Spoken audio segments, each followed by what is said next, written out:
انسان کی تہذیبی زندگی جس طرح رہن سہن میں، زبان میں اور دوسرے معاشرتی آداب میں نمایاں ہوتی ہے، اسی طرح تہواروں میں بھی نمایاں ہوتی ہے۔ دنیا کی ہر قوم میں ایسے تہوار رہے ہیں جن کے ذریعے سے وہ اپنے آدرش، اپنے نسب العین، اپنے عقائد، اپنے رسوم و رواج کا اظہار کرتے ہیں۔ اسلام نے اپنا نسب العین تزکیے کو قرار دیا ہے۔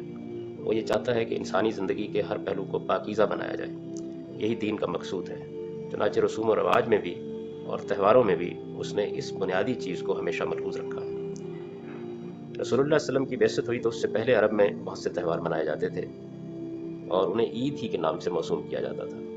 بہت سے تہوار یہود و نصارہ بھی مناتے تھے اور وہ بھی عام طور پر ان کو عید ہی سے موسوم کرتے تھے۔ رسول اللہ صلی اللہ علیہ وسلم کے بارے میں بتایا جاتا ہے کہ جب آپ مدینہ تشریف لائے تو لوگوں نے بتایا کہ یہود ہمارے ہاں فلاں فلاں دن تہوار مناتے ہیں۔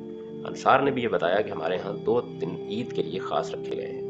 رسول اللہ صلی اللہ علیہ وسلم نے اس موقع پر لوگوں سے کہا کہ اللہ تعالیٰ نے ان 2 دنوں کی جگہ تمہارے لیے 2 تہوار مقرر کر دیے ہیں، ایک عید الفطر اور دوسرے عید الاضحیٰ۔ عید الفطر رمضان کے ساتھ وابستہ کی گئی ہے اور عید الاضحیٰ سیدنا ابراہیم علیہ السلام کی قربانی کے عظیم الشان واقعے کے ساتھ وابستہ کی گئی ہے۔